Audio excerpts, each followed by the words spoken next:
Blog Talk Radio.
Hello, everyone.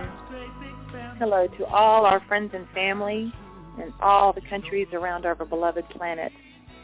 Welcome to Dr. Kathryn May's Blog Talk Radio program, Channel Panel. Today is Sunday, August 24th, 2014. Today's show is our healing call and training for Ascension with Sananda. This is your co-host, Meg Davis, and I'm calling in from the greater Atlanta area in Georgia. And our host, Kathryn, is calling in from High Falls, New York. Hi, Kathryn. Hi, Meg. Good to hear your voice.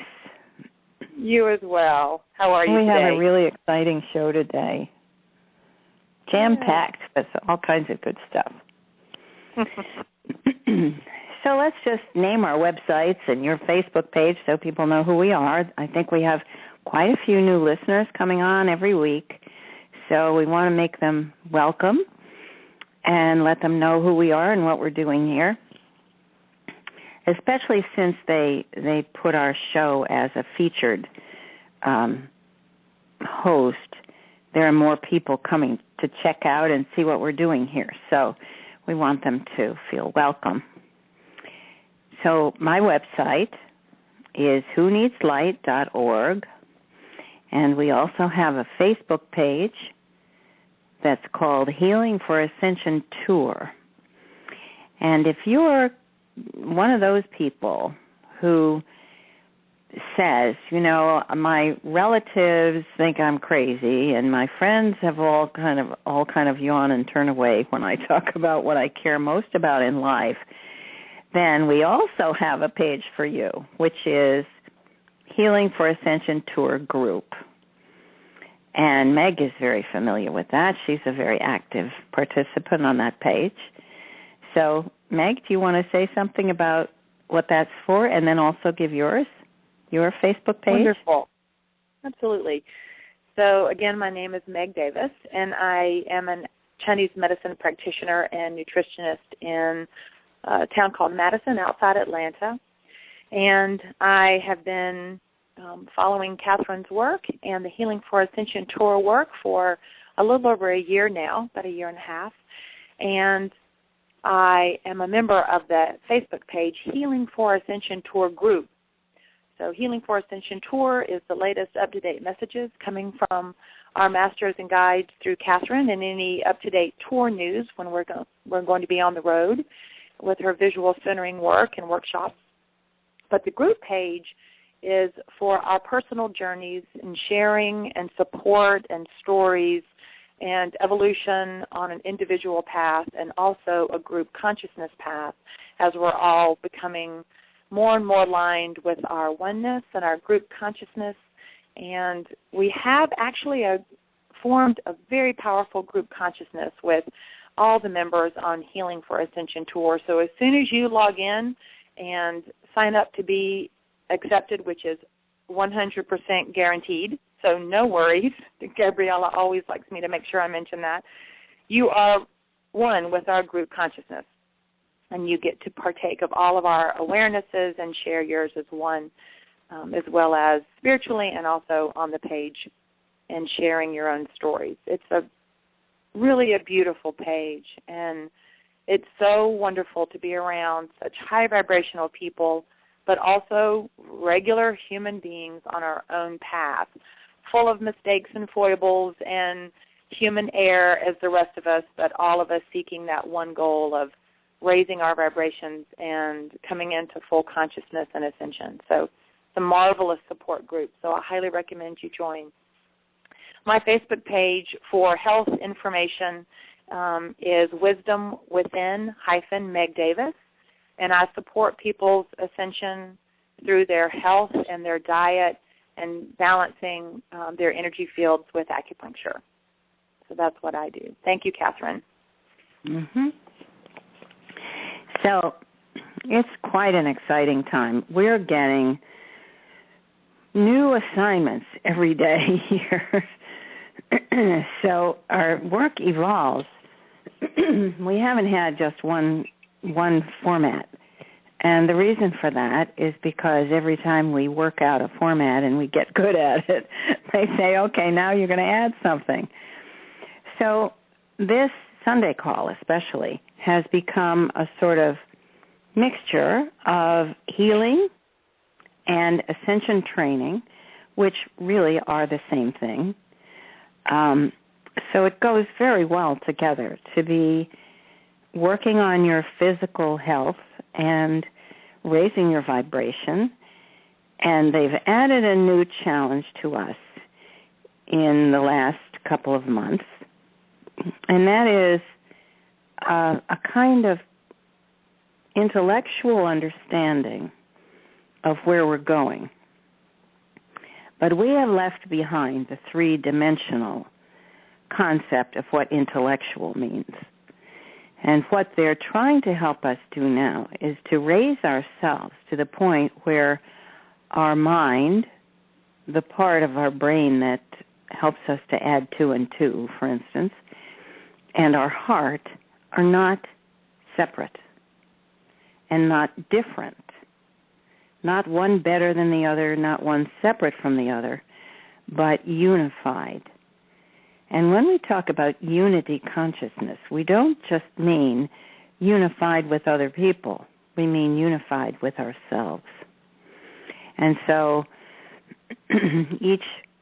during the night and in the mornings when I awaken, I'm always in the middle of a conversation with Sananda.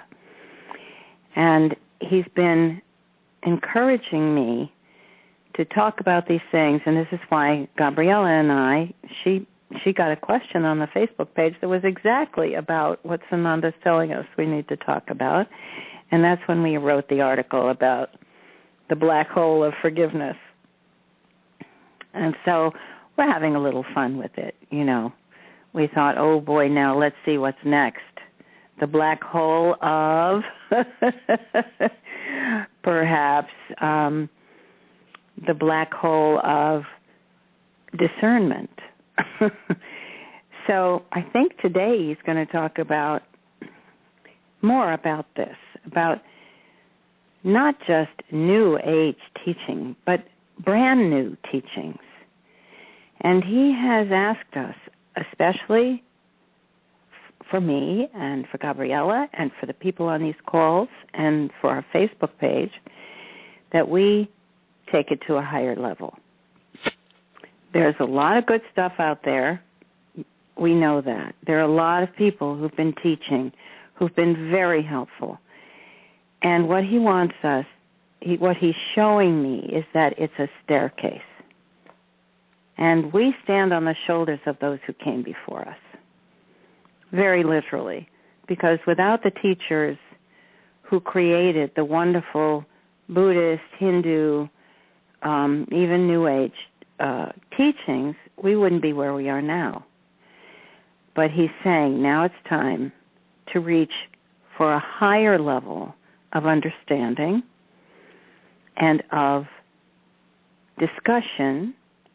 And this is what we're struggling for on the Facebook page and amongst ourselves and between and amongst ourselves, to find a way to talk about fifth dimensional thinking. that doesn't take us back to three-dimensional thinking. So this is our challenge right now, to listen to our language, to listen to every word we speak, and be aware of what meanings we're placing on it, and whether that meaning is a third-dimensional meaning or a higher-level meaning. So we're being asked to be really mindful about everything. And also, not to fall into the trap of thinking, if it comes from your brain, it's bad. If it comes from your heart, it's good. There's no such thing. So, now we're being asked, now that we've finally recognized that we have hearts, that was a big step for most of us. We were so used to being in our heads, being, intellectual in a sense of just using your head and ignoring your heart. So now the next step is going to be using your mind, which is really the way our higher selves think, and your heart in concert to experience newly how we are a single organism, and that we're designed to work this way. We're designed to work together with our hearts, with our minds, with our group consciousness. So Sananda keeps giving us bigger and bigger challenges. And this is difficult for me because it's a lot of people say, how dare you say these things, or who do you think you are? This is not my idea. Sananda has said, you will be the voice of Sananda. But he said it so that we have some kind of guide about what to use as the highest level at the moment. And I'm sure at any moment that what I'm bringing through is not the highest level, he'll say so. He'll say, no, somebody else is doing Sananda now. So for now, he has said, I'm bringing forth the most recent and therefore the highest level message. So this is a challenge. We are to read what comes through each time with every single message, to read it as if it's brand new, as if it stands alone, and to try to absorb the higher dimensional meanings in the things that he's saying now. So I'm going to let him explain that further, but that's my take on what he's been saying lately. It's a challenge for all of us, including me, but I just have worked very hard for many years just to get us to step aside. So I bring through the words that he gives me, but he's also said the vibration that the channel attaches to the meanings are really important. So what I try to do when I channel Sananda is to bring through his energy and the feel that he has when he's saying these words. And if you can detect that in the messages, I think it's probably easier in the Blog Talk messages because you can hear the vibration in his voice. And I really try to bring through the vibration that is Sananda when you hear the messages. So that's what we're trying to do now, and I'm doing that so that you can get the clear message of what he's bringing through right now, this minute. And he's reaching for something in us. He's reaching to help us to tune. Now I'm getting pictures from him as I'm speaking. He's reaching to help us tune ourselves as our DNA is being changed. So we're literally growing into our new DNA. And the messages he's giving us now are designed to help us be present within the new strands of DNA that are coming online daily. So it's really a tuning. It's tuning work. It's as if, we're the piano and Sananda is tuning us and helping us to reach a higher level by using the new equipment we're being given. So I'm going to turn it over to him beyond that and see what he has to say about it. But that's our approach. So as we've done in the past, we have some requests for special healings from people. And they've asked for some special attention and to have their names called when we go to the Arcturian ships so that they can have a special blast, because in many cases these are difficult medical issues and people really want some help. So I'm going to read off the ones I have now. I apologize too. I just got an email from someone who wanted me to read hers, but I'll have to try and get to my email while I'm also handling two panels here. So if you send your requests to Gabriella, she prints them out for me. So I don't have to try and go to my email and find them. She writes them out and prints it out for me in a nice, compact little letter here. So if anyone wants to ask for a special healing, please send it to Gabriella at healingforascension.com. That is on our website. Right, Gabriella? It's listed? All right, we'll check and make sure. Okay, here we go. This is from Joyce Smith for her mother, Julia, and herself. Julia is 93. She's deaf and blind. She has severe neuralgia and several other things that are a problem. She has severe arthritis, and she broke her hip last year. And Joyce has cataracts and an astigmatism. She takes care of Mom, so she doesn't sleep much and feels completely drained and stressed. Oh, Joyce, you are not alone. There are so many people now who are caring for elderly parents, and it's so hard.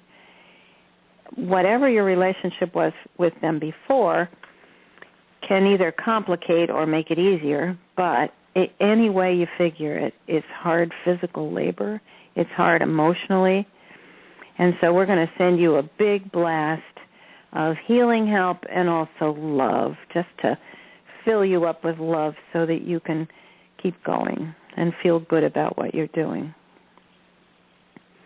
We also have a request from Teresa. Her name is Teresa Puebla Buckley, and she is the wife of Don, who is our webmaster. And her mother, Eva, is in Mexico City, and Teresa is in a pickle because she just had a new baby, and she can't yet leave with the new baby until the baby's passport comes. And she's really frustrated and praying because her mother's had colon cancer, and she's had 2 surgeries, and the area just got infected, and she's not doing well. So we're going to send big love to Teresa's mom, Eva, and try to blast that infection right out.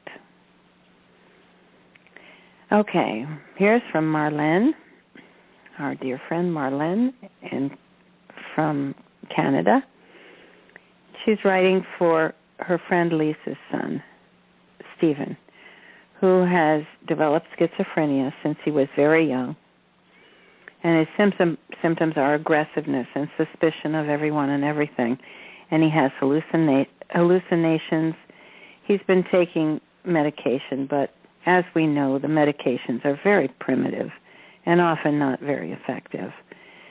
So Lisa's had a meltdown and is not in such good shape either. So we're going to send her lots of love and encouragement So thank you, Marlene. And here's one from someone from South Africa.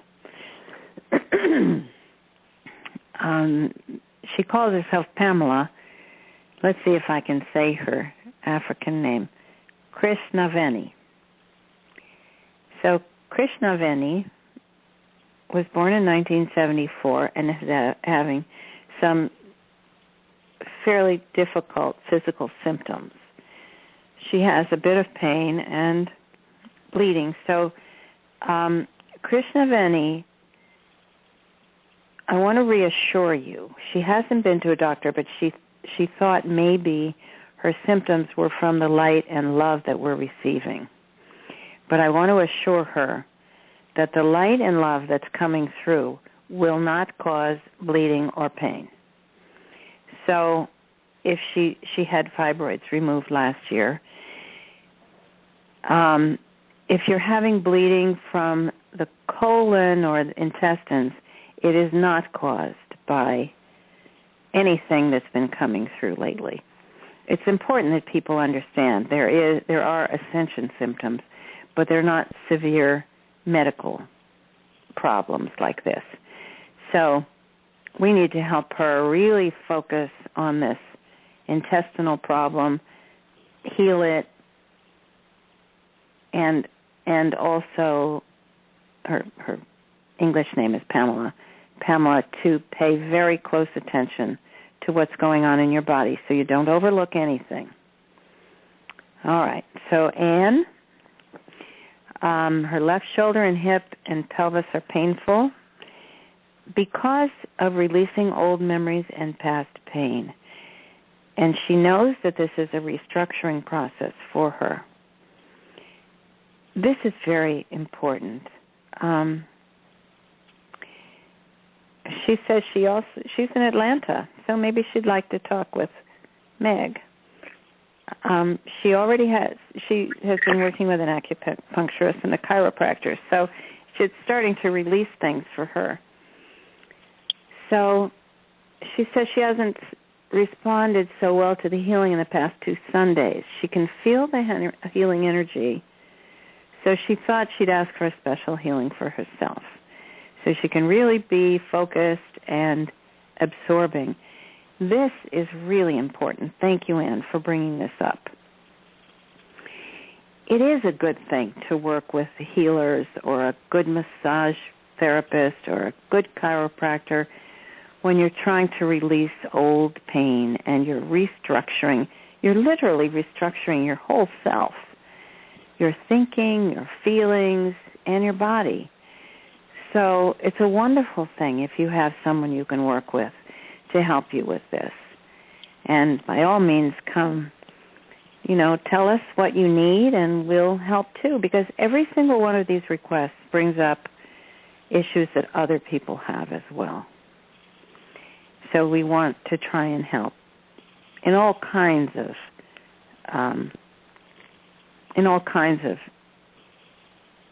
issues, not just the usual medical ones, but also the psychological ones.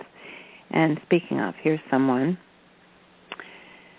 Her name is Ariel. And she's listened to the radio blogs and the healing sessions, but she's never felt anything or had any kind of healing. And here's why. She's so depressed that she's thinking of suicide all the time. Well, Ariel, if you are thinking of suicide all the time, of course you can't absorb any healing because you're focused on the darkness. Now, she said, I know it's no excuse, but she's had a very hard life. And she gives a list of the things that have happened to her that were just horrific. There was psychological abuse, physical problems of all kinds. And, oh, my God, Ariel, you have really had a rough time of it. Please accept our compassion and our sense of being there with you. You had a list that goes beyond what most people have ever experienced, but she's sitting here crying, and it's hard to type. Oh, if I wasn't such a baby, I'd be gone now. Wow, Ariel, you have a couple of concepts in this letter that really give us the tip-off to what the problem is. You hate yourself, and this is why you want to commit suicide. You're filled with self-hatred, or you wouldn't say something like, if you weren't such a baby, meaning if you were braver or more of a grown-up, you would kill yourself. Well, certainly not. If you can shift into your heart instead of your head, which is just driving you crazy right now, you're filled with thoughts of hatred because you've been treated hatefully. Just hatefully. So, your recovery will have to be through love and through learning to love yourself. Now, that may sound just like words to you, but this is what we're struggling toward, all of us. You had a bigger dose than most, and good for you that you've survived it. She said she killed herself in 1991, but they brought her back. Well, why do you suppose they brought you back, Ariel? You must be here for a reason. You're here so that we can talk about you and talk to you. She's been raped at knife point. She lost her 3 children, and her parents are dead, and now she has a huge list of physical problems. Okay, Ariel, take a deep breath. You have to be a powerful master. You have to be, or you would never have taken on such a life. It takes real courage to come here and agree to live a life in which so many difficulties are going to come your way. Now, of course, we're not saying that you chose every single event that ever happened to you. That's not it. But generally, we say, okay, I'm going back. This is going to be my last lifetime, and I'm going to challenge myself to every possible kind of difficulty I can imagine and bring it on. Well, Ariel, you brought it on, and you are courageous to be still here breathing. So if you can, wipe your tears and reach deeply inside, not into this program that keeps playing in your mind. It's nothing but a program. And the program was placed there by all the people who treated you hatefully. And unfortunately, you've turned on the program and it's still attacking you. But now it's you who are attacking yourself. So first, let's just say make a brief comment. God does not approve of suicide. He doesn't consider it the right way out, or it's not that it's not forgivable. It's just, okay, Ariel, you had the courage to come here. You had the courage to take this on. And we know that somewhere deep in your heart, you have the strength to pull yourself through this. Now, we're going to send you some help. We're going to send you some people who can hear you and who really care. And they're going to help you turn this around. And what you start with is to turn the attitude around, the attitude of hatred towards yourself. Now, this is a perfect example for everyone else of how having an attitude of hatred towards yourself creates physical illness and pain. And some of the things that you've described, panic attacks, depression, spastic colon, for instance, are all caused by anxiety and by these feelings of self-hatred. So hang on to your chair. We're going to send you a big blast of love and healing energy.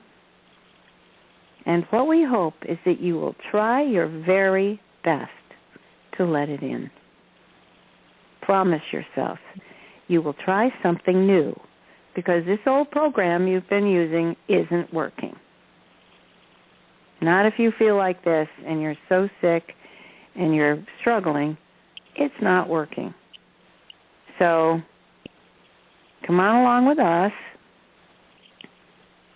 Just open your mind and open your heart and just let us pour the love over you. And I bet you this time you're going to feel it. Because make a picture of yourself, and this is for everybody else who suffers from depression, ever.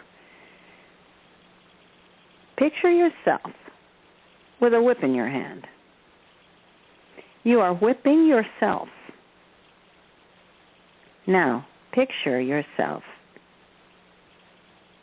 putting the whip away from yourself, dropping it, and walk away. Now you're going to be able to hear, because you're not in so much pain from just beating up on yourself. So anyone who's been depressed,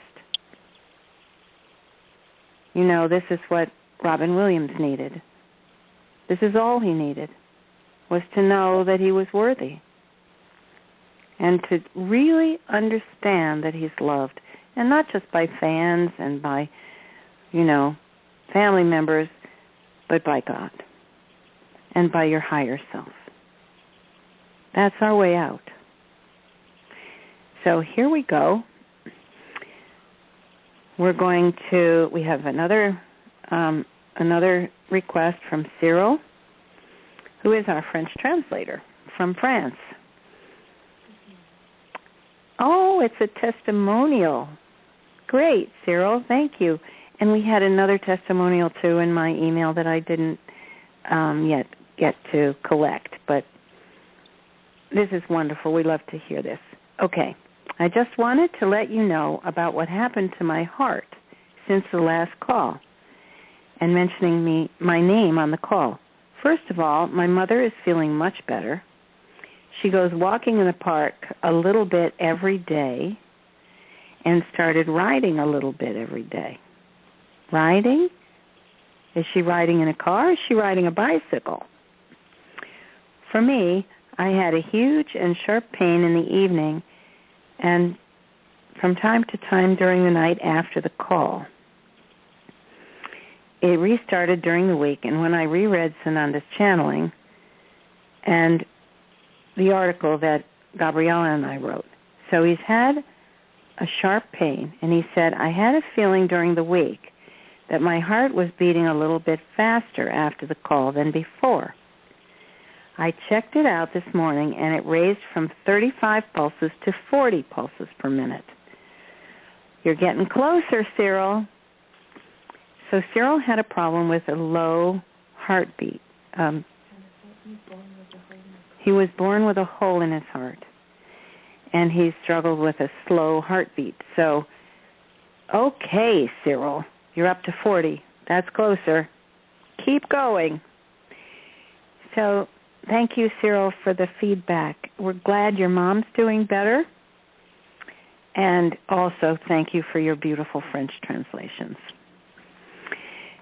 So, there are a few others I wanted to mention, but we will include them next week.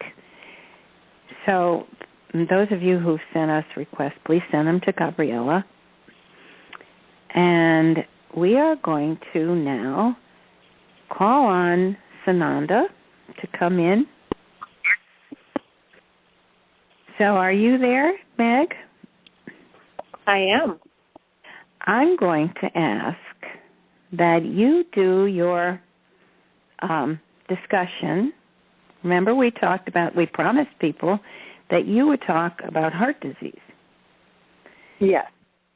So we're going to do that, but I want I want to ask Sananda how he would like to weave it in.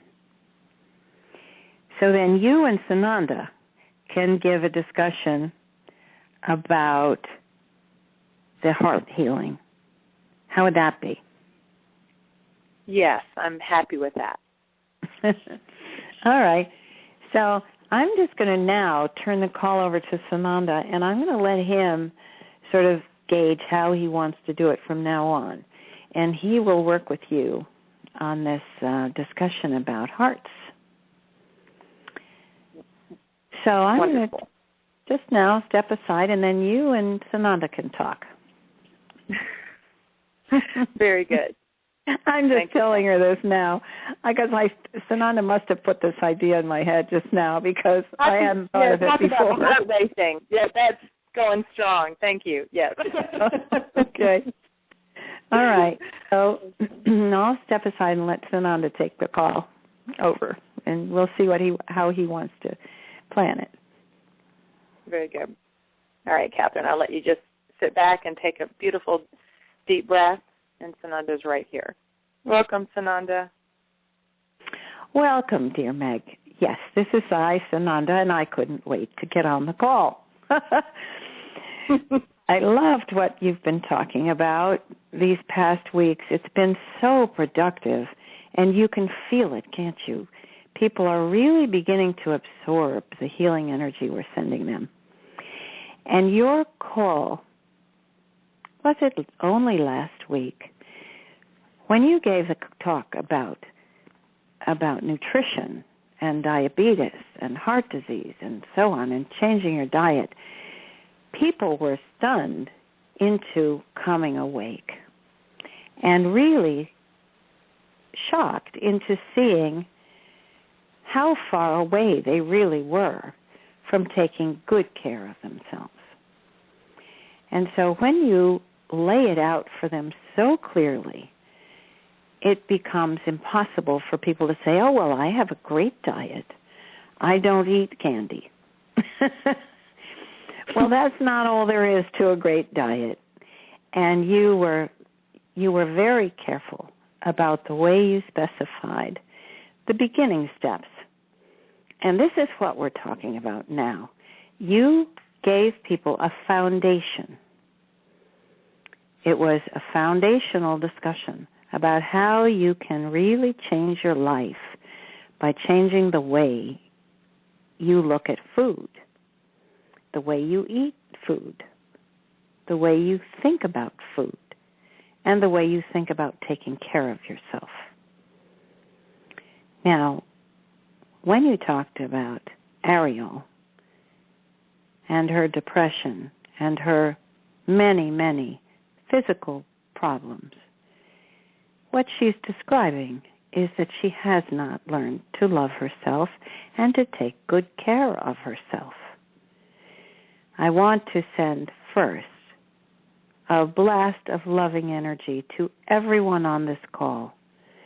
And I want you to listen carefully with your heart as I send you this blast. Do we have a better wave, maybe? This wave of healing energy to help you prepare for what we're going to do next. So this is why I wanted to come in, Meg, before you begin your talk, because I want people's ears to be tuned so clearly that they're going to hear the highest level of what you're saying. So here we go. I'm going to count downward from 3.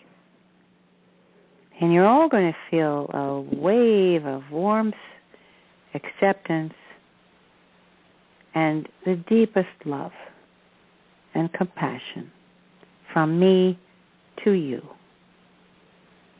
3, 2, 1. There. Open your heart. Go ahead. Come. Open your hearts. Feel it wash over you. All the way from the top of your head to the tips of your toes and beyond. Notice your aura all around you. Let me shine up your aura a little too. Yes. You see how nice it feels. Just absorb it. You don't need to do anything. You don't need to prove anything. You don't need to produce something or make sure you've done the right thing. Just breathe it in. I love you because you're you. And just because you're here. And you are here because you're worthy. Now, most of you don't think of it that way. You're here because you've previously proven yourselves to be worthy before you even came to this life. So forget trying to prove you're worthy now. You don't need to. It's done. There is nothing you could do now to prove yourselves unworthy. You are human beings, and because of that, you deserve love. Because of that, you deserve compassion. You have all taken on difficult lives. There is no one on this call who could possibly honestly say, I've just had such an easy, comfortable life. None of you have done that. You came here with strength. It is deep inside. Draw on your inner strength, dear ones, and let me pour love all over your inner strength. That's comfortable, isn't it? When you have those two things, the connection to your inner strength, which comes with your body, your heart, your mind, your humanness, and your soul together, that makes up your inner strength. When you are completely connected, ensconced in that feeling of inner strength, and you allow yourself to open your channels, picture yourself in your pillar of light, and then allow us to just pour the light down on you so that the love and the light from God meets your inner strength. And now you are indomitable. You are powerful. You are resolute. You are invulnerable and aware of it. Now, you know what I mean by invulnerable. You cannot die. There is no such thing. You cannot be defeated. It would be impossible because you're one of us. So, thinking about suicide, well, it's pointless because you wouldn't die anyway. Now, you only need to connect with your real feelings of life, vitality, and joy. And any idea of suicide would be unthinkable. We want you here among us. We need you here. We love you. We don't want anyone to leave because they're depressed or disgusted with themselves. Oh, no. No, that is not part of your contract. Not ever. And this is why so often when someone tries to commit suicide, they're brought back. Because, of course, the rule has always been, the universal law has always been, if you throw away this lifetime, you'll have to come back and redo it. Now, that's probably not what you would like to do. We're all moving on now. We're moving forward, upward, and it's going to be a joyful time. So see yourself growing, see yourself opening all your channels to let the love pour down on you. And also open your mind. You have a mind for a reason. You are intelligent, creative beings. You only need to learn to use your mind in a different way. Now, I think you're ready. Now, when you hear Meg talk, take that information to your heart and to the center of your mind, where you communicate with your higher self. And so any idea that you adopt, any thinking you engage in, must be in complete alignment with your higher self. And so you will find you're thinking like God. And believe me, that's much more fun than the way you've been taught to think. All right, dear Meg, I think they're all ready now. Would you like to? Would you like to continue and give us your talk for today?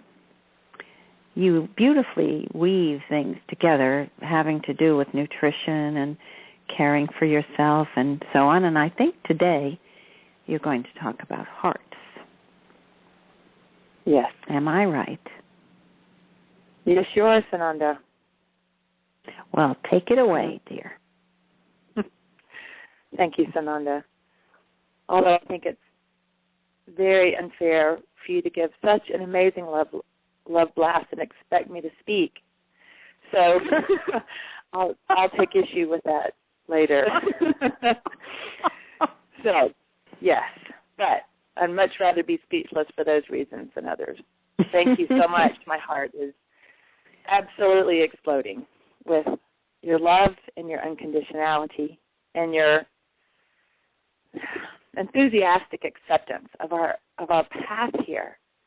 It's long overdue that we hear you're okay. You're just okay. And more than okay, you're just doing marvelously. And thank you for that reassurance. Oh, yes. You're welcome. And, you know, you once again bring up something that's very important, and you didn't even realize it. When you said you don't know if you can think and feel this at the same time, this is what the transition is, dear.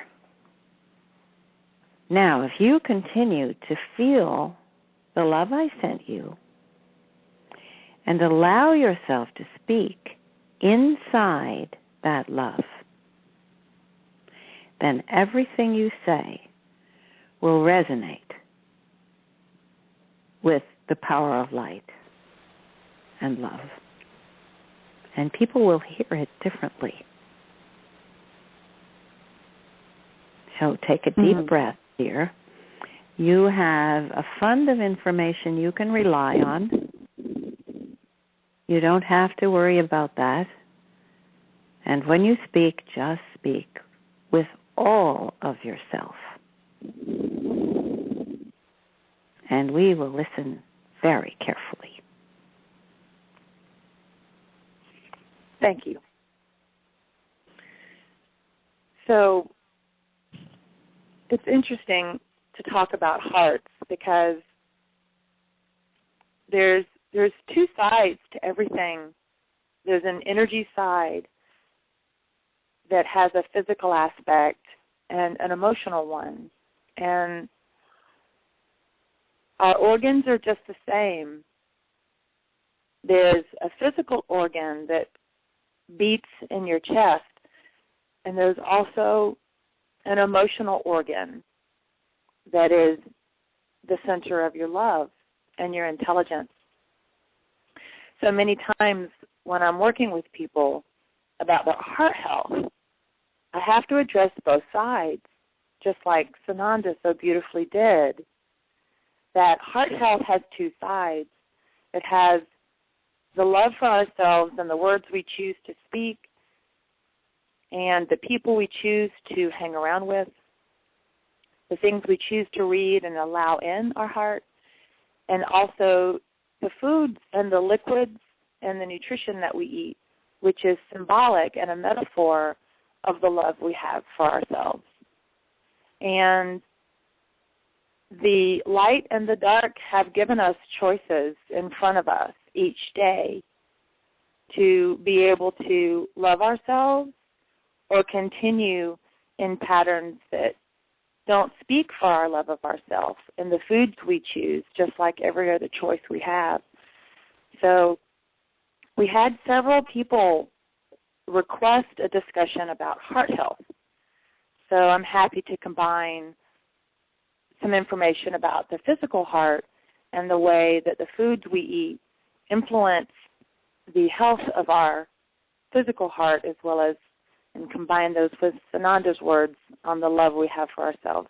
So thank you again. I'll start with a story. I had a young boy who was 15 who would have defined himself as suicidal. Lovely young man, courageous, artistic, deep thinker. And he came to me with few words and a low spirit and eyes that wouldn't connect with mine. And we began our work. And we talked about food, and we talked about the self-love, and we did acupuncture, which opens up the meridians to flow, the energy that Sananda is giving us. It comes through our meridians and our vessels and our nervous system, and all the things that flow in our body carry the love that we receive on these calls. So the more open our meridians and our pathways are in our body, the more we can receive that love and move it to all the areas of our body and integrate it into ourselves. So he had a lot of blockages because of his diet and his energy flow. So I told him about dietary changes, and in the most amazing way, he took them and ran. I only had to give him one talk, and he was gone.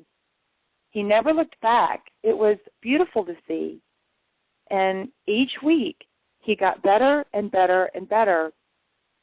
And then he started bringing me artwork, and he started bringing me and showing me his art journal. And he started talking about the different art groups he was joining and his art teachers and his engaging in life. It brought me to tears on several occasions to be with him because he was a true master, and he got the understanding of heart health on both sides.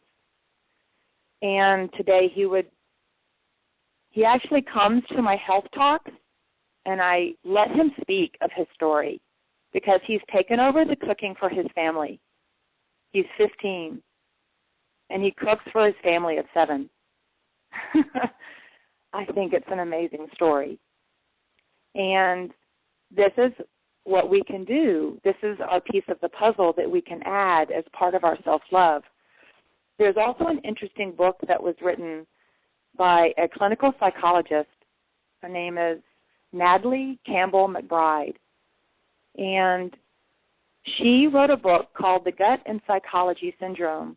And I want to bring this up for the caller who has the child who's been diagnosed with schizophrenia, but it affects all of us because this clinical psychologist noticed that her spectrum disorder patients, schizophrenia, bipolar, anxiety, depression, autism, epilepsy, ADD, ADHD, dyspraxia, dyslexia, the whole works, also had gut problems. And she wanted to understand why. So she found a diet already published and understood the connection between the gut and psychology, whereas Western medicine makes a division between the two, and there's no division. They're both the same. Our heart and our mind and our gut and our brain and all of our emotions are one story. They're not separable. So Western medicine many times will say, you need to go see a psychologist or a psychiatrist or a social worker, when in fact it's the same problem is why you have irritable bowel, colitis, Crohn's disease, and many other gut problems. So the book is called Gut and Psychology Syndrome. So if she's listening, I'd love for you to write that down because it could mean quite a quick solution for your son, along with the energy work that you're hearing on this call. So that's my start. So let's just have a collection of terms so we can understand about hearts. We have heart attacks, which are sudden blockages in your artery that supplies blood to your heart. We have coronary heart disease, which is plaque buildup in your arteries. Shortness of breath, angina could lead to heart attack. We have deep vein thrombosis, which are blood clots, usually in your legs. We have atrial fibrillation, which is an irregular heartbeat. Usually they use pacemakers to correct this issue.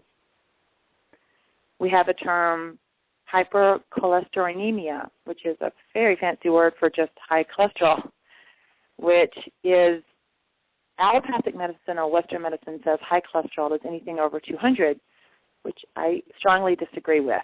So I'll talk more about that. The two main ones most people say, I have heart disease, is coronary heart disease, which involves two things, arteriosclerosis and atherosclerosis, which are used interchangeably.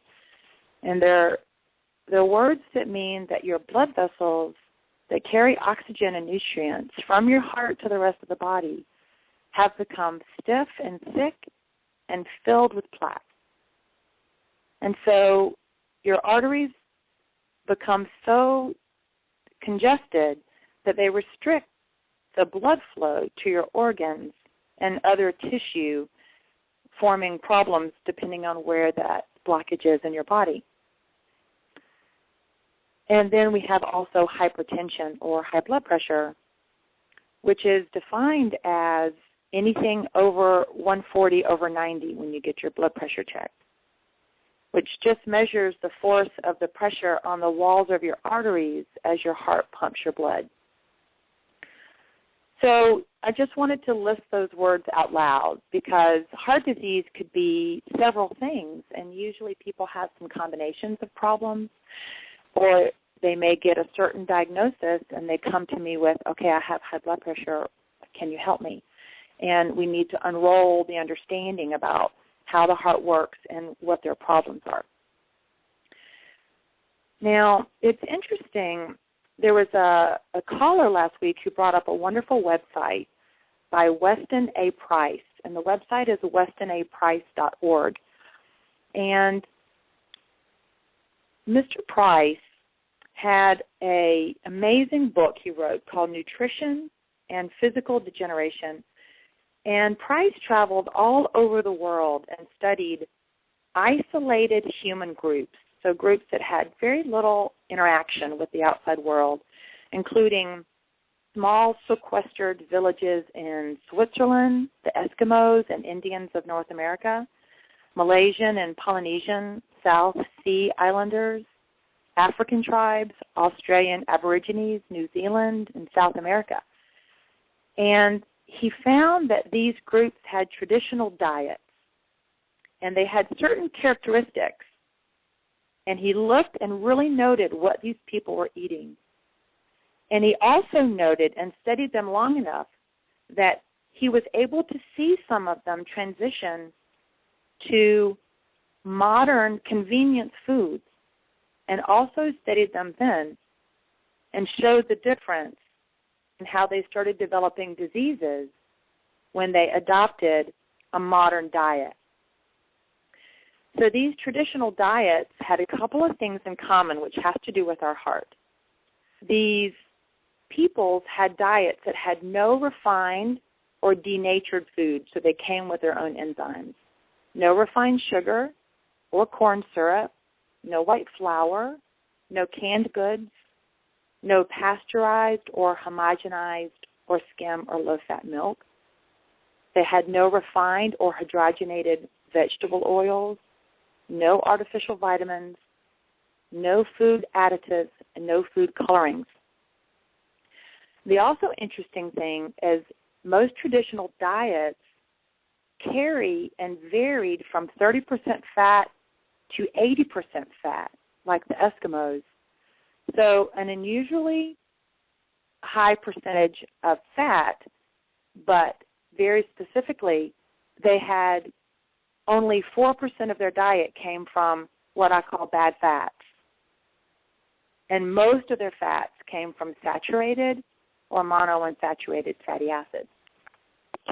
So it was very interesting when he studied these traditional diets and saw where I think most of us are turning. Now, granted, they also had animal products, and we've been told to remove animal products from our diet. So we have to also, when we visit the website, take that with a grain of salt and know that we're substituting plant proteins for animal proteins for our Ascension path. So just keep that in mind if you'd like to visit the website. So with heart health, we're looking at two things that traditional diets showed us. They had no refined carbohydrates, and they had very healthy fat.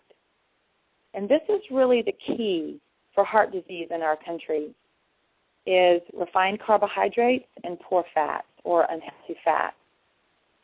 So remember from our talk last week, when we look at high insulin levels, which are triggered from carbohydrates or refined carbohydrates, we're looking at things like diabetes, obesity, infertility, heart disease, stroke, high blood pressure, leaky gut, food intolerances, trouble sleeping, sleep apnea.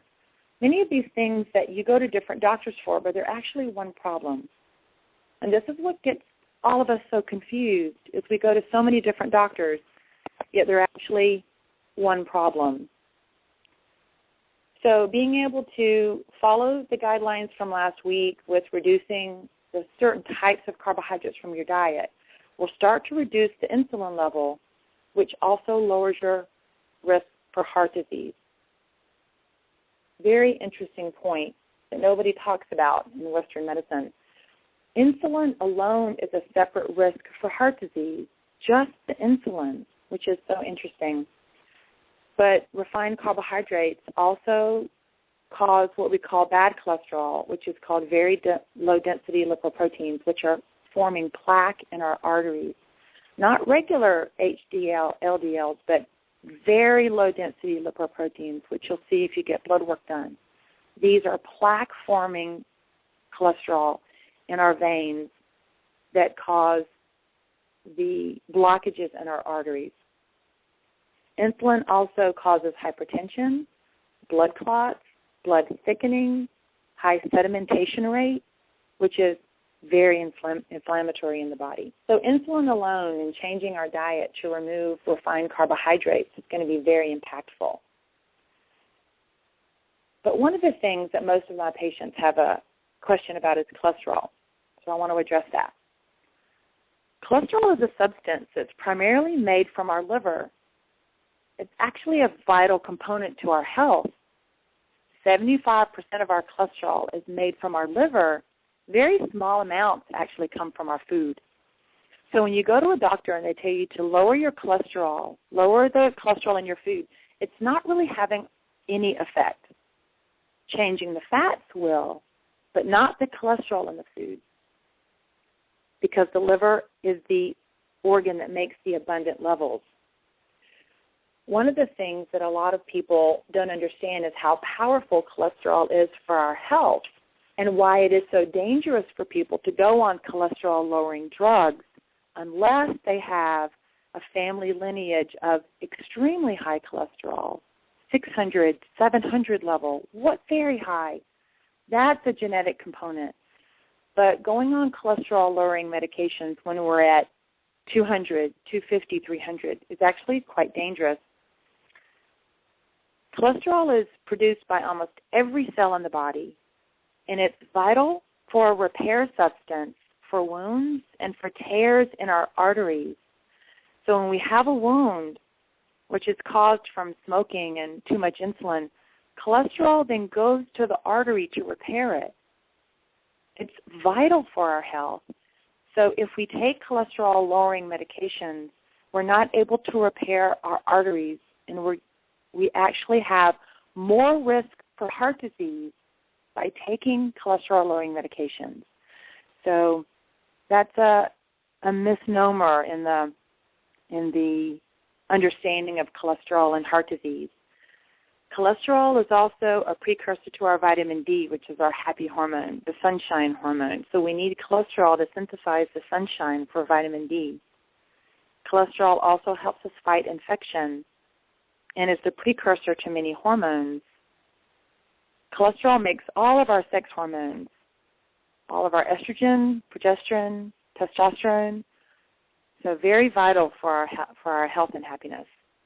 And interestingly enough, cholesterol also protects against depression.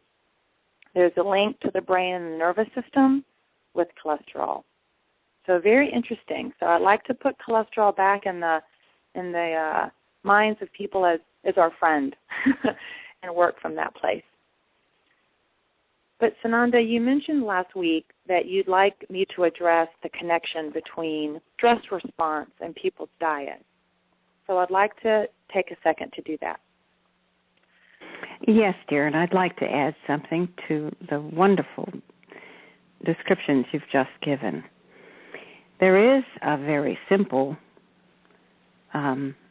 corrective approach to high cholesterol, and that is breathing. Oxygen in the blood helps to circulate, activate, make useful the cholesterol, and to direct it to burn in all the places where it is helpful,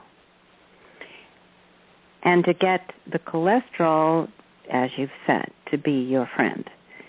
So the cholesterol that's circulating in your blood needs oxygen. People who hold their breath will have high cholesterol levels.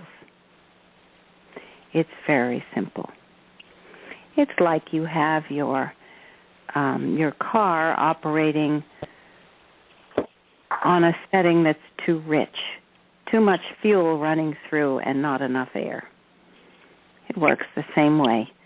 If you're trying to run your lawnmower and the fuel is too rich, it will choke and stop running. Choke as in cough and sputter. So your bodies work the same way. If you're not breathing, if you're holding your breath, you're in fear, you're generating all of the fight or flight hormones, and you're not allowing your body to use the cholesterol that's in your bloodstream for all those wonderful things you've just described. So thank you, dear. Thank you, Sananda. Many people believe that our stress response is just an outer response. We see something that causes us fear or worry for our physical body or those of our loved ones, and we initiate the fight or flight mechanism to get us out of danger, to run from the bear or fight the bear. You're going down the road and a car drives a little too close, and you trigger into fight or flight mode, and all the blood leaves your abdomen and your brain to go to your muscles and your legs and arms to create the much-needed reaction and response time for you to get to safety. Unfortunately, or fortunately, there's not a lot of reasons for us to fear as much of our physical danger as maybe when we lived in the caves, saber-toothed tigers and those things. But our response to our external environment, we still have a pattern of fight or flight. We still respond, like Kathryn teaches us, with that fight or flight response to our emotions, which she teaches with her visual centering. So we're responding from a more safe place where we can understand we're not truly in danger most of the time. Sometimes, of course, we are in physical danger, but most of the time our stress response is not triggered by a real danger, which is what her work does so powerfully. But there's another instigation, and that is our diet and the chemicals and additives that are added to our diet. So some are just choices of foods, and some are things that are done to our foods, which is part of the dark thought forms moving through our food to be able to numb us into a certain amount of inability to be active members of the society. So one of the things that our diet does by choosing a healthy diet is it minimizes a stress response internally. So we actually can turn off the fight or flight mechanism with our diet from the inside. So many times when people change their diet, they actually will tell me they no longer feel anxiety. They no longer feel depression. They no longer have the jitteriness or restlessness, because sometimes it's so confusing when you feel like your life is actually quite happy, but you're still anxious, and there's some confusion for people, when in fact the diet is the cause of much of our anxiety. So if we eat according to more traditional diets with healthy fresh vegetables, healthy grains, clean water, foods that haven't been tampered with, we actually decrease the fight or flight mechanism and have less of a feeling of anxiety. So it's very interesting. I found that a refreshing side effect when people change their diet. So thank you, Sananda, for that reminder to talk about that. So what we're suggesting is to remove the refined carbohydrates, remove the foods that have been tampered with, move back to the foods that are traditionally grown from sources that you can trust, that don't use the harmful toxins and pesticides and herbicides. But the second part that has to do with heart health is oil and fat. And this sometimes gets a little confusing. Good fats and bad fats, of course, is not the whole story, but let's just use those for now. Hydrogenated oils are one of the most dangerous things we can use that will surely lead to heart trouble. Another word for them are trans fats or trans fatty acids. These have a very powerful negative effect on our body. So, again, like I did last week where I typed up my notes, I'll also have this list for you available on a file on the Healing for Ascension group page, so you can access this. So don't worry about writing anything down. Just listen for now, and I'll have it for you to print and have available for you. Hydrogenated oils and fats have been tampered with. They're not naturally occurring. Most of the oils on our shelf at the store are rancid because they're not cold pressed. They're heated to very high temperatures and start to turn quite rancid, although we can't smell the rancidity when we open the bottle, so it's deceiving. And in traditional diets, people had fats that were more a perfect balance between omega-3 and omega-6 fatty acids. And we don't really have to worry about what those are, just to know that traditional diets had a balance between those two. There used to be a 1-to-2 ratio of omega-3 fatty acids and omega-6 oils, when in fact today's ratio for most Americans is 1 to 25, meaning 1 part omega-3 and 25 parts omega-6. This is one of the main reasons why we have heart disease, is these oils have a very negative effect on our body. They lower the good cholesterol. They raise the bad cholesterol. They actually change the birth weight in our infants' insulin response. They decrease immune system. They decrease testosterone. They decrease red blood cell response to immune system. They clog the liver as far as detoxifying us, on and on. So some people ask, all right, so what is a hydrogenated oil? What am I eating that has that in there? So that would be all battered and fried foods, a particular evil in the South.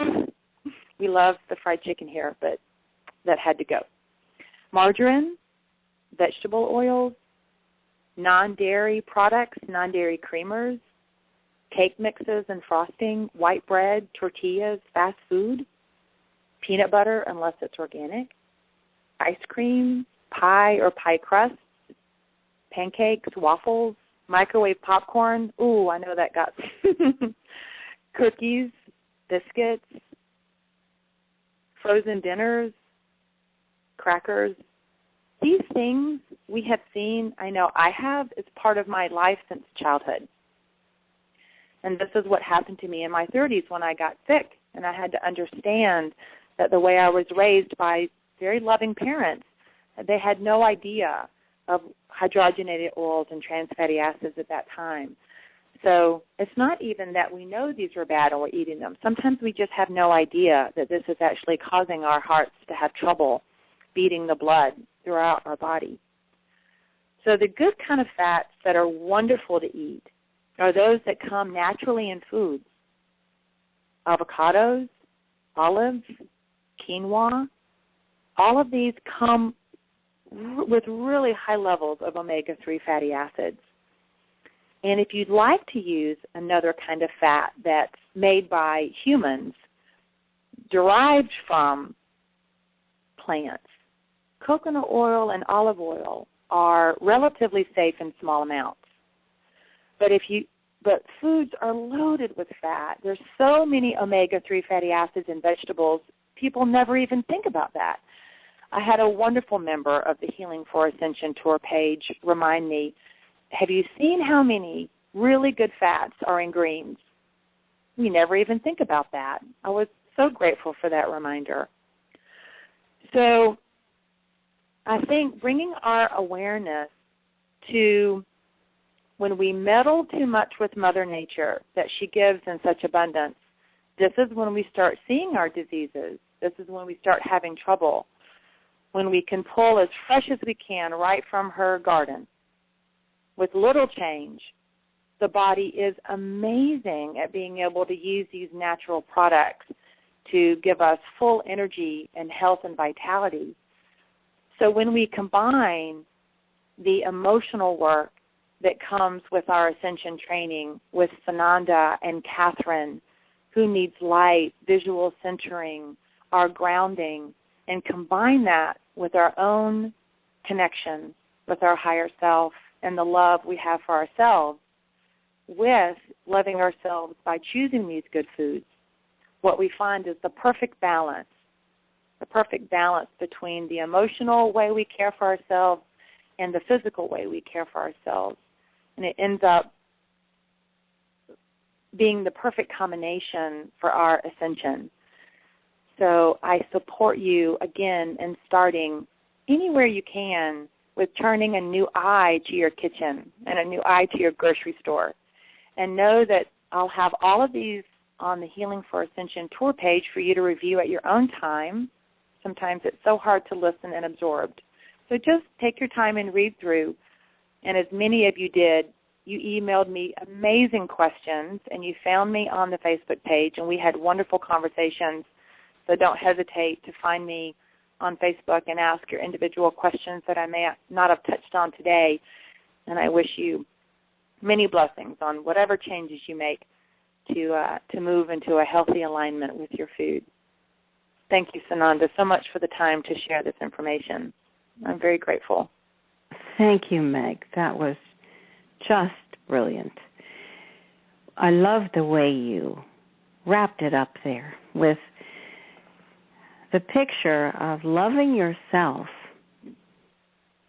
in everything you do, loving yourself by paying attention to the way you create your meals, the way you attend to your own needs. It is only with love that someone will take the time and the interest and go to the bother of noticing that most of the things that are offered in a grocery store should not ever be eaten. Have you noticed that, I pay attention to grocery stores as well. I went to the grocery store with Kathryn last night. They had to pick up some paper products. Of course, she goes to the recycled paper section, which is very small. And what you notice when you go through a large grocery store, the only things that anyone should even consider eating are all around the outside. You don't even have to go down an aisle. If you're walking down an aisle in a grocery store, you're probably finding things that are on the list that Meg has described. So make it easy for yourself. Go to an organic store. Yes, it is more expensive. Of course it is, as it should be. Your food is too inexpensive, especially your fast food is much too inexpensive compared to what should be dedicated, to what part of your resources should be dedicated to taking care of yourself with your food. And of course, if you don't have any medical bills, your food is much higher quality. So look forward to being richer because you're healthier. Now, it's time for us to go to the healing ships.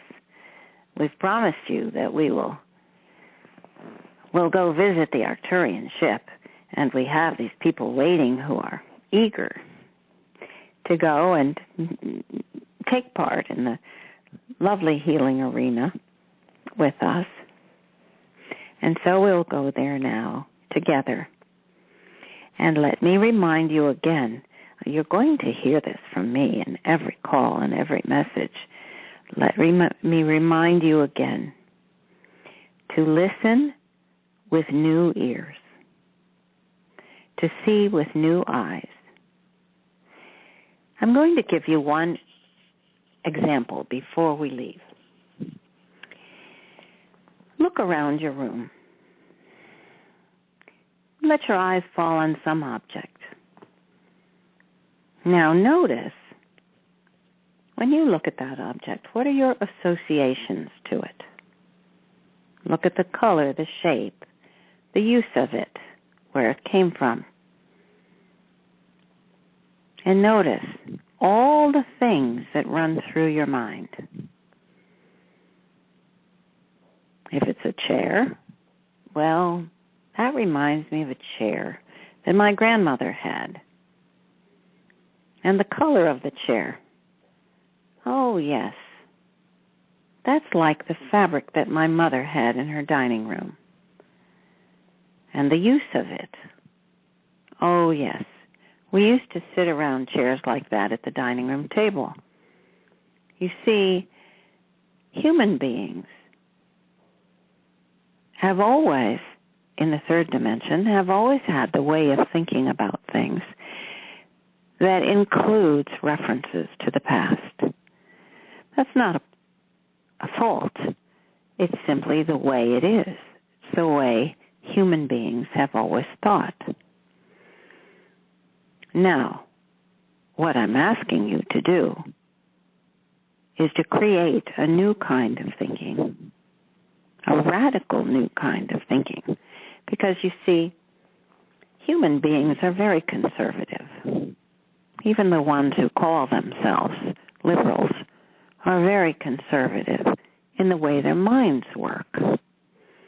And so your first response to any new experience or any new teaching is that you go back to try to compare it to something you've already known.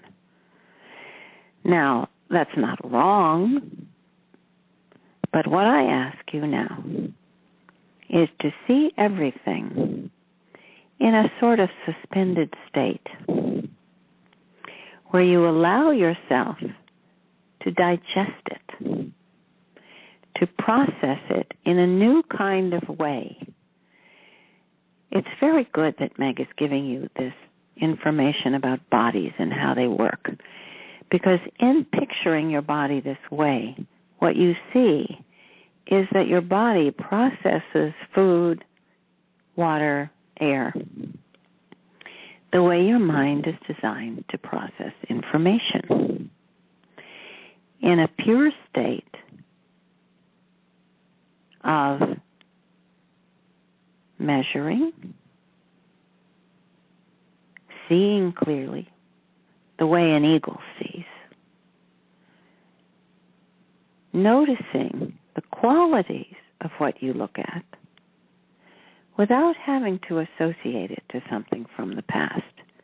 Now, if you want to do that in your second analysis of something, that's fine. But initially,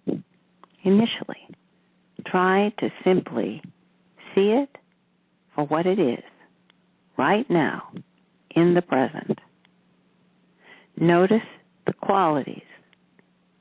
Whether you're looking at the apple you're buying in the health food store or the flower that grows outside your window, notice it for what it is. Notice the personality and the vivid characteristics of the person, the bush, the animal, or the creation of human hands. See it as it is, in the moment, without reference to the past. And you will begin to raise your vibration to such a level that you can see with God's eyes. Now, let us go. We're going to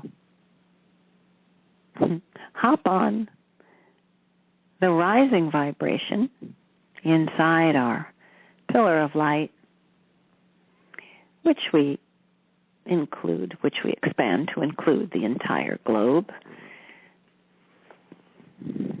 Everything we do now is about expanding. And we're going to join hands and move together as we rise up toward the Arcturian ship, where they await our visit with great anticipation. They love doing this work for us as we love doing it. Now, in our pillar of light, we have all those people who wish to be healed, the ones who have been mentioned today, and everyone else who'd like to go as well. We have healers who come along to help, and their participation is so important. You know, when Kathryn first put out the call to do these healing shows, we had as many healers sign up as we had people who wanted to be healed. Imagine that. And so this continues. We invite all the wonderful healers with so many different beautiful techniques that they've learned.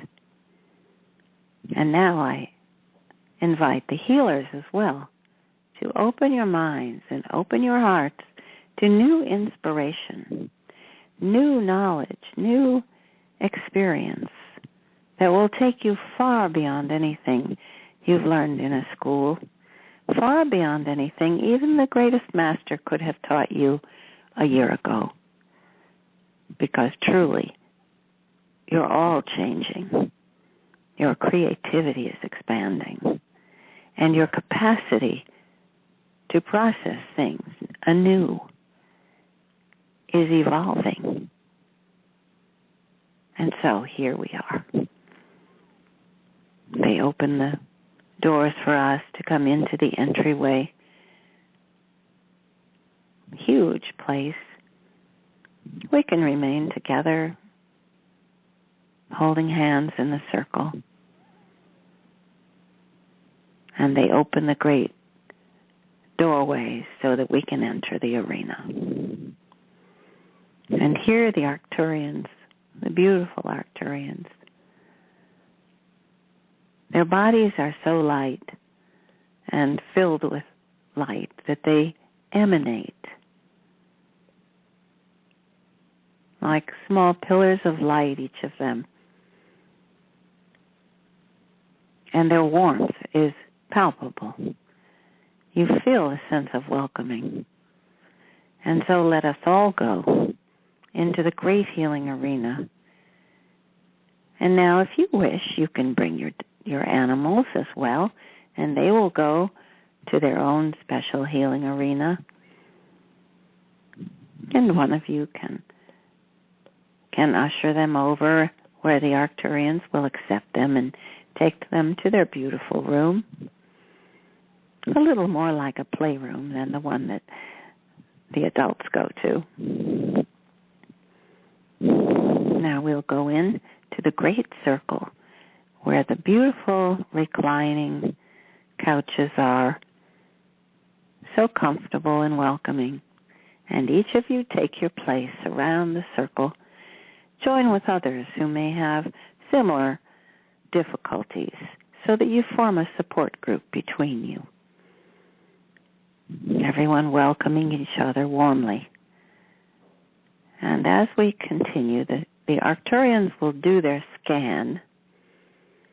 As Kathryn has described it, it's a little bit like the printer that takes the picture. The light goes across your body and back and registers everything that you need, because it can see the healthy cells, the ones that are being attacked by some toxin or disease,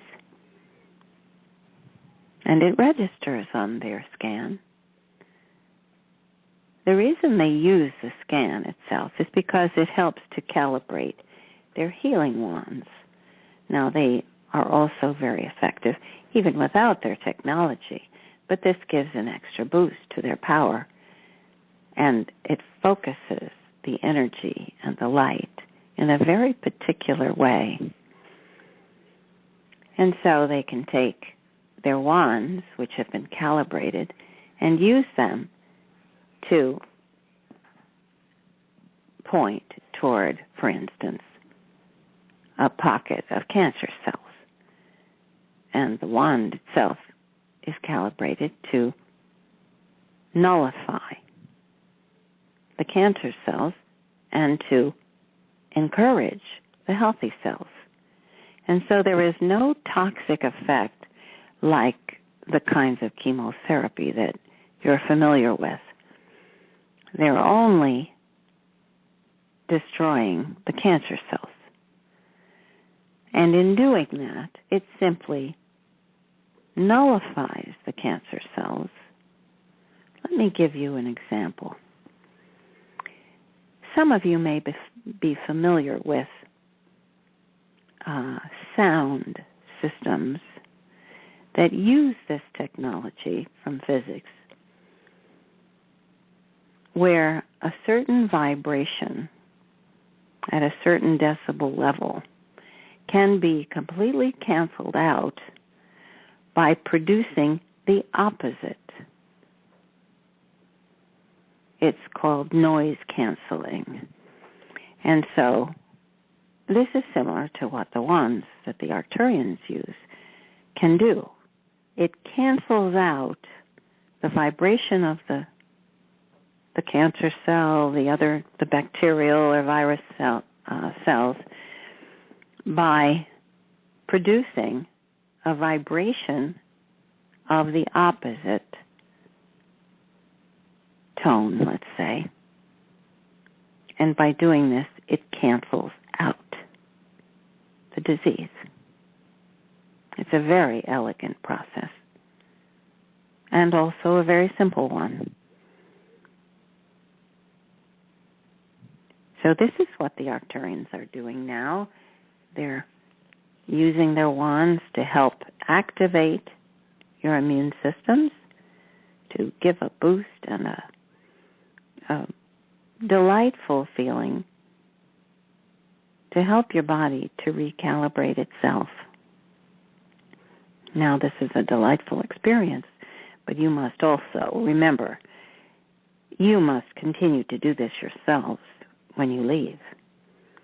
This treatment simply gives you the experience of feeling it, of knowing what it's like, to feel the love coursing through your veins, to feel light lifting you, lifting your feelings, your mood. At the same time, it raises your vibration and helps your body.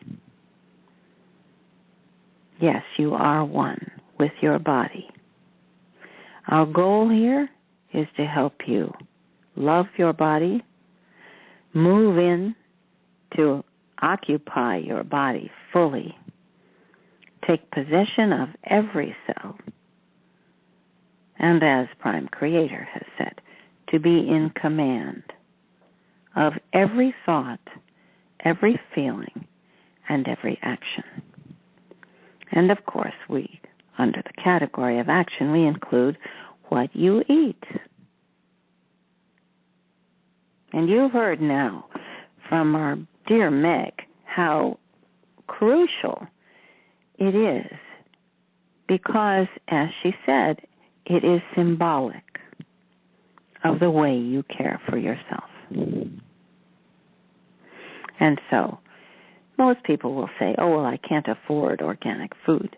Well, dear ones, if you know that you have to eat about 1/4 of what you eat now, I'll bet you will consider that it would not be more expensive.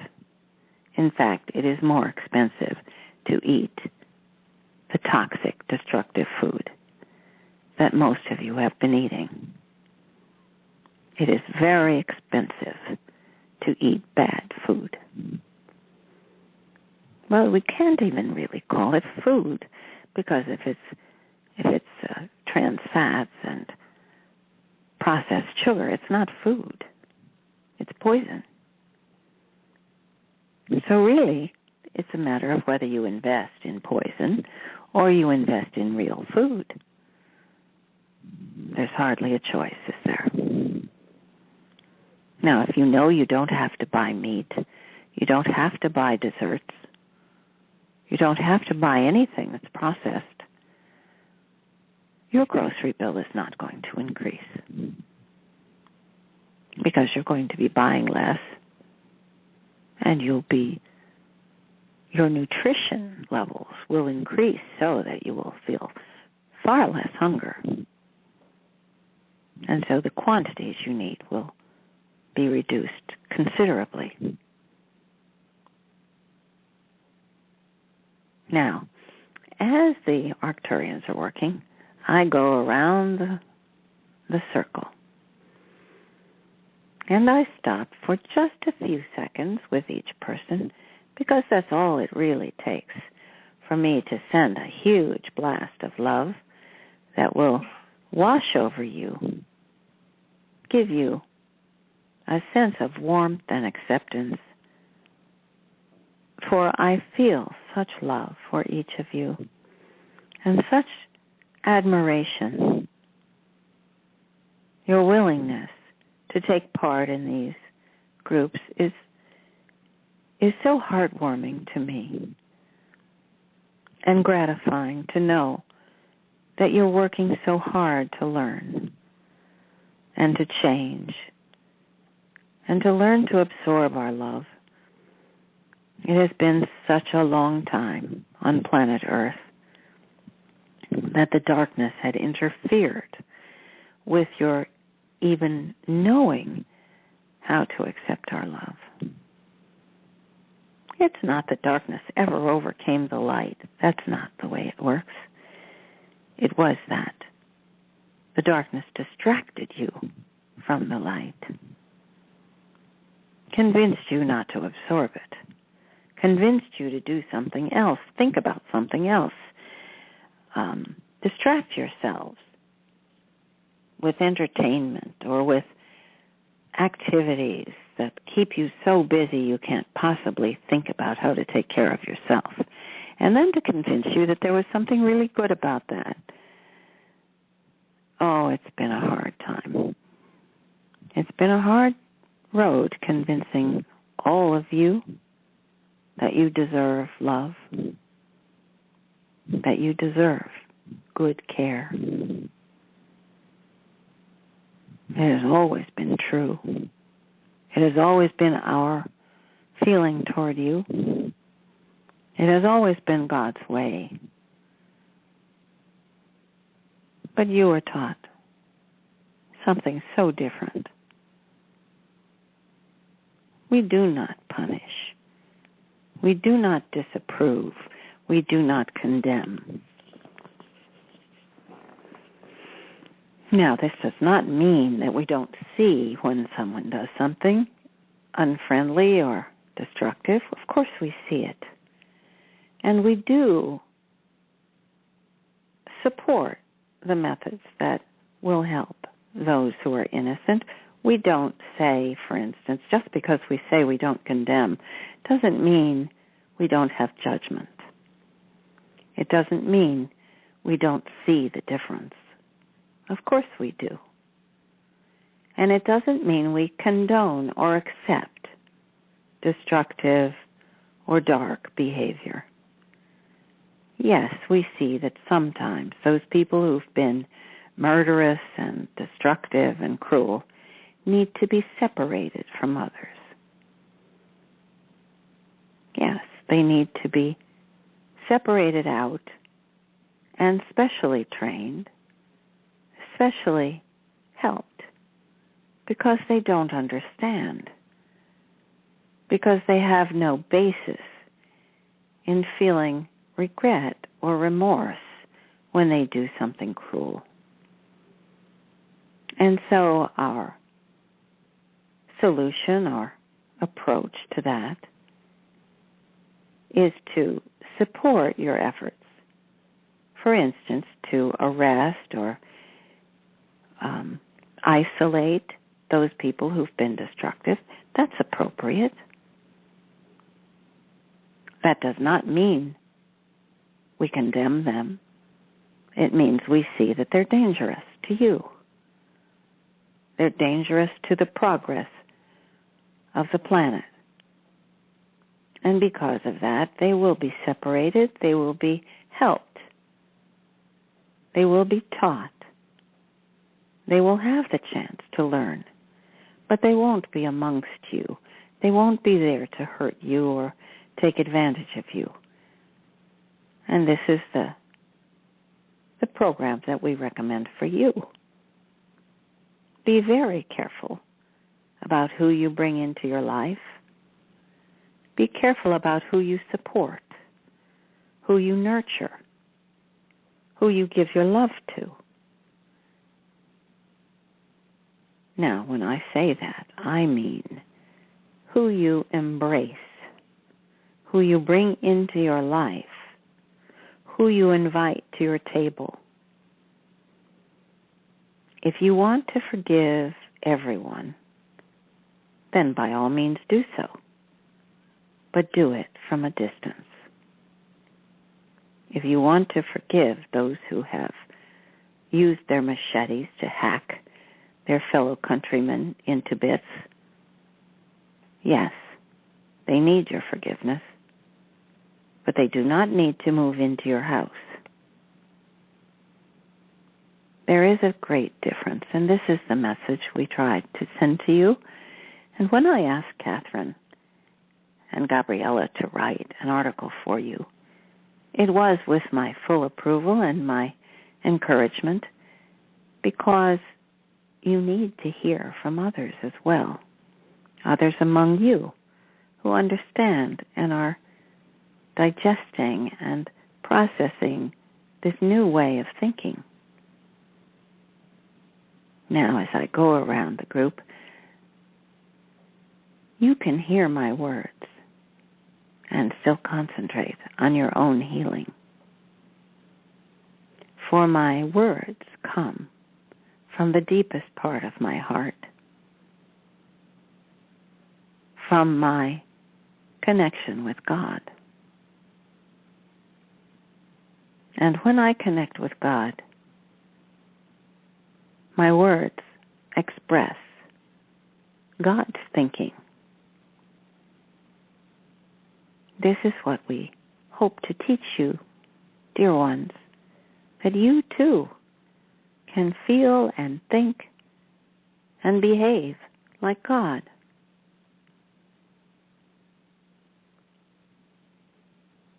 There are, of course, judgments made.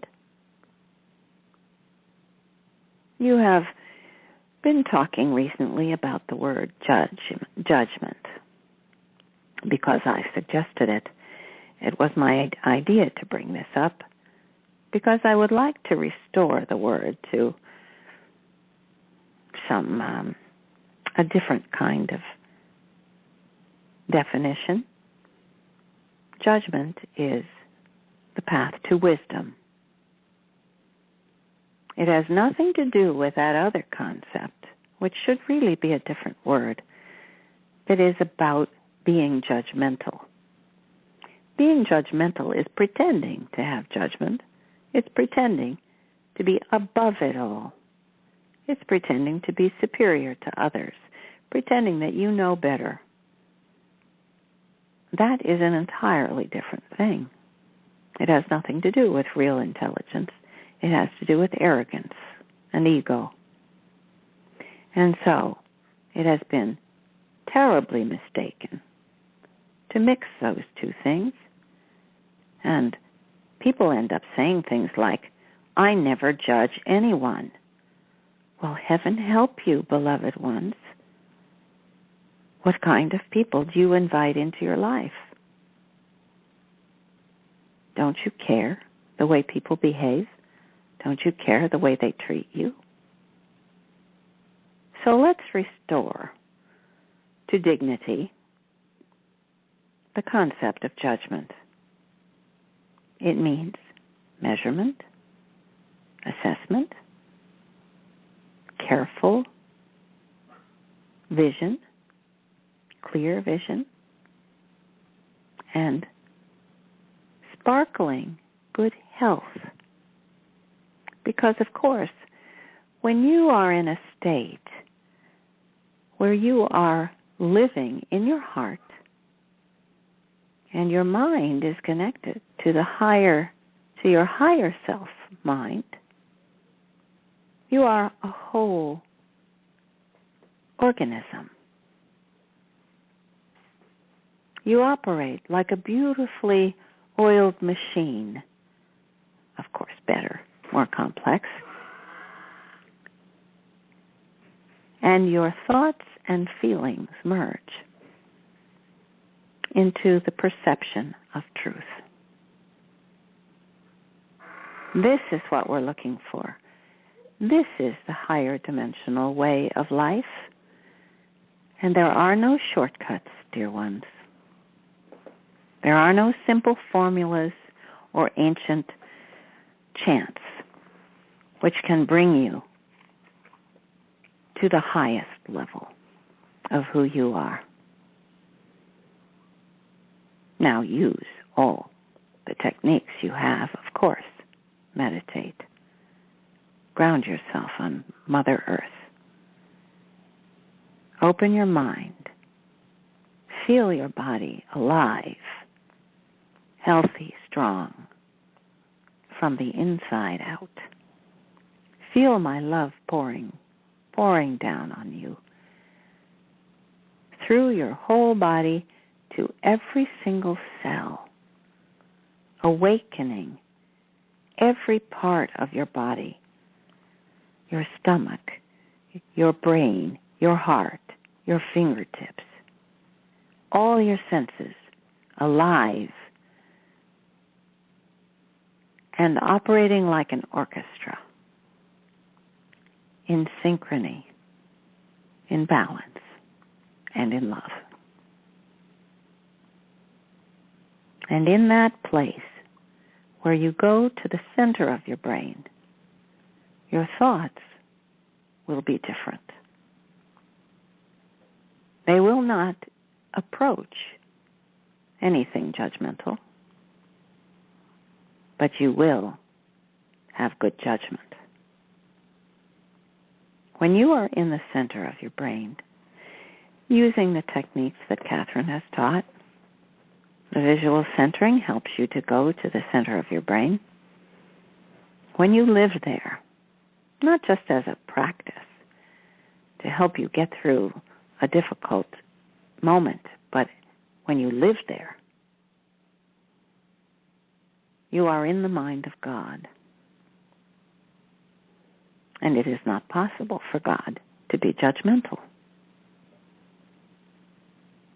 And so you need not worry as long as you are truly in the center of yourself, in the center of your brain, in the center of your heart, the center of your body. You will feel the group consciousness that is growing and evolving. Feel it now, here in the arena. You're rising. Dear ones, you are rising to a higher level of consciousness. Join us, the masters who are here to help you, the Arcturians, who know very well how to think as a group and are here to help you learn. Notice how they move, how they acknowledge one another, how they are completely telepathically connected. And in doing so, they know how to help you because they feel your consciousness as well. How did I know how to heal when I came there in a body to take the role as Jesus? Because I felt the consciousness of the person I was healing. And when your consciousness is at a low level of vibration, this does not just mean you're feeling unhappy, or you're in pain, or you don't like something. That's not low vibration. A low vibration is when you turn toward the darkness, when you begin to feel hopelessness, despair. Those are low vibrational feelings, and they're not cured by thinking a happy thought. Our goal is not simply to be happy or to feel good. That's a side effect. We can't build a life around trying to create side effects. We want the real thing. Breathe into your center, dear ones. When you take up that stance of a pillar of light, and you feel yourself to be a pillar of light, it is not even possible to feel unequal. It's not possible to feel unworthy. It's not possible to hate yourself. Because when you become the pillar of light you were designed to be, you are God's love. You know God's love. And you know you are precious. And so there is hardly even a word that has to do with worthiness or unworthiness. You simply are light. You are God's love, and it is endless. And there is nothing else. There is no place for unfairness or arrogance or separation. This is what we want. This is what we were born for. Group consciousness means not just the thought of being together as one, but the complete experience of being one with each other, with the animals, the flora and the fauna of your planet, with the planet herself, with all the masters, all the stars, all the planets, all the beings in all the universes. We are one. And we are destined to live that, experience that, to be that at every moment you live.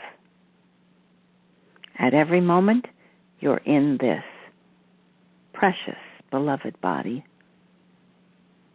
At every moment when you live as a light being in the higher realms, when you travel the universes, every moment in eternity, you are God. And now, I have given my blessing. I have sent great waves of love to each of you. I hope you did experience it. I hope you did feel the high vibration that increases every moment as you participate in these wonderful calls together. Look at the light we stir up.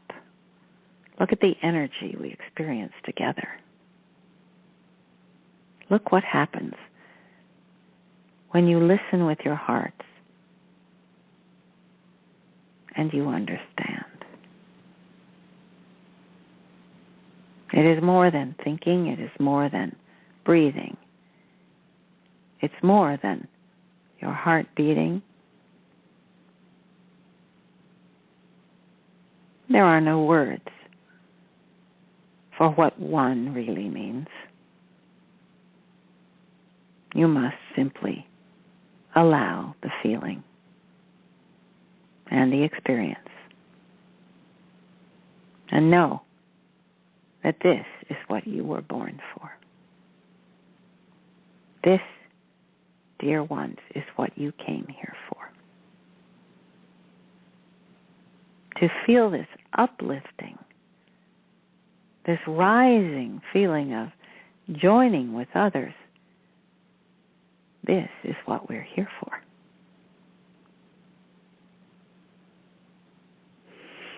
Now let us allow the Arcturians to now shower us with their blue and silver light, washing away all the old thoughts, the feelings, the past, all of it. Let it wash away and feel yourself cleansed, brand new, sparkling, like the beautiful pillar of light each of you can be. And together, look at us.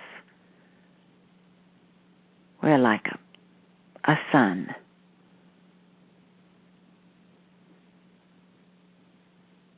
It's warm, isn't it? It's delightful to be together. Now, as the warm golden light returns to the arena, everyone, hop off your bed. Come.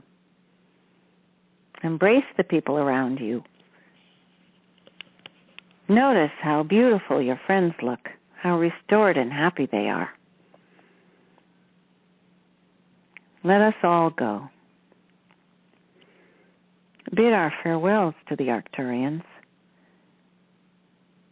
And as we go toward back to the entryway, let us join together and all send a huge healing blast of light and love to our dear planet.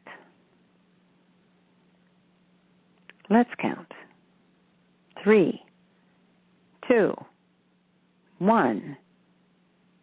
Blast off. Send it right into the heart of planet Earth, right into her glowing crystal.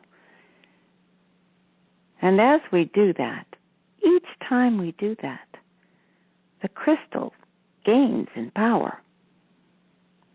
And look, all of the connections to all the other crystals on the Earth that are being activated. It is brilliant. The light, the brilliant light of planet Earth is returning. And now there is nothing left but a few shadows. The shadows of the Archon thinking. That now, dear ones, is what you need to remove from the planet and from yourselves. They're shadows, nothing more. They have no substance. They have no weight. They are simply the leftover dark patterns from the past.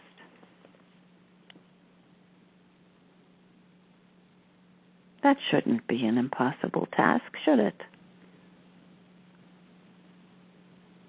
You've heard of shadow boxing. Well, this is what's going on now. There's no need to box with a shadow. You simply dispel it with light. When you gaze upon yourselves with genuine love, you dispel the shadows. This is my challenge to you this week, dear ones. Dispel the shadows. Dispense with all the old arguments and conflicts, and allow yourself to rise to the new DNA configuration that is being given to you now. You will feel yourselves becoming less aggressive, less, what would you call it, gnarly, less attracted to conflict, less attracted to the ideas that divide and separate, and more attracted to the things that unify. And now let us go together back to our pillar of light, where we will join hands again and gently, quietly let ourselves float down together, filled with light, completely now at ease, at peace, enriched and nourished. And back to the place where you started. But when you look at your room, when you look around you at the familiar objects, notice they're not so familiar. In fact, you can see them in a completely different way now. Simply with an objective eye. Ah, there's a chair. I never really noticed that chair before. Ah, there's a glass on the table. I wonder how that water will taste. And so on. Thank you for joining me, all of you. Healers, those who asked for special healing, thank you for allowing us to join together.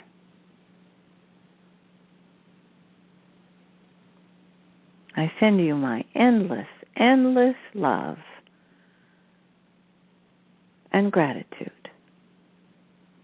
respect and appreciation for all of you who are working so hard. And I ask you, bear with me, because the program I'm giving you is not easy. I understand that. It's not easy for anyone. But I'm challenging you with every message. And of course, the messages from your masters are all in line with what I've been teaching. We take turns because it's pleasant for us, because they love you too, and they want to join in this process. So come with us. Join with us. I promise you, you'll be glad you did, because we're really very good company. And you're very good company, too, when you raise your vibration and celebrate with us. It is truly a new day. Namaste, all. I am your Sananda. Thank you, Sananda. Thank you so much for your amazing message and your trip to the ship. I am always completely just filled with light when you join us. This was a particularly beautiful message today. Hi, Kathryn. Hi. Oh, so much love. So much love. Extra sweet. Yeah. So I think he said in the beginning to notice and try to absorb and accept the love we were going to get. Well, I have that feeling again. There's nothing I can add. There's nothing more to say. I'd rather not answer questions right now. I think if someone has, I see there's one hand raised. If you have a question, bring it to us, either on our Facebook page or by email, and we'll talk with you. But I'd rather, right now, just bask in this lovely, warm, just so satisfying experience. How about you, Meg? I agree. Thank you. Yes. Yes. It's speechless. All right. I had. It was a wonderful challenge he gave to merge the speaking with the heart. It was a beautiful message for us to speak from the heart. He challenged you to do it right there on the spot. Right there. I was almost speechless. I was crying at the love and had to then form words. And some part of my brain thought that was difficult, thought I couldn't do it. So it was really helpful to say, no, this is what we do. And you did it. We opened it up. And I'm glad he saw that I was having a challenge, and he helped me. So it was a new awareness. I was very grateful for it. So that's my new challenge, is to recognize and step into that and how different it feels. So thank you, Sananda. Thank you, Kathryn. Wonderful, yes, wonderful and bravo, show. Meg. All right, here goes We Are the World, and I just love the words to this song. So I recommend people listen to a few phrases, because you come away with just this wonderful sense of we're doing this together, and it's so important.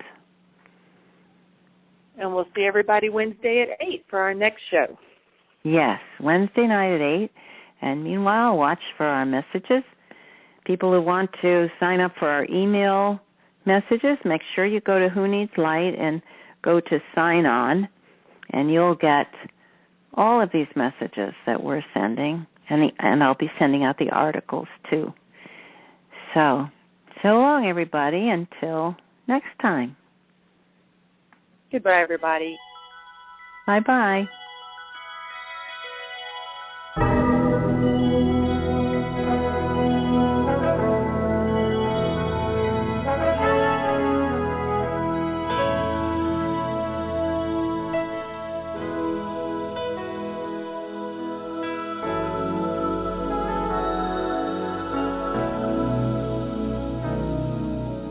There comes a time when we heed a certain call, when the world must come together as one. There are people dying. Oh, and it's time to lend a hand to life, the greatest gift of all. We can't go on pretending day by day that someone somewhere will soon make a change. We all a part of God's great big family, and the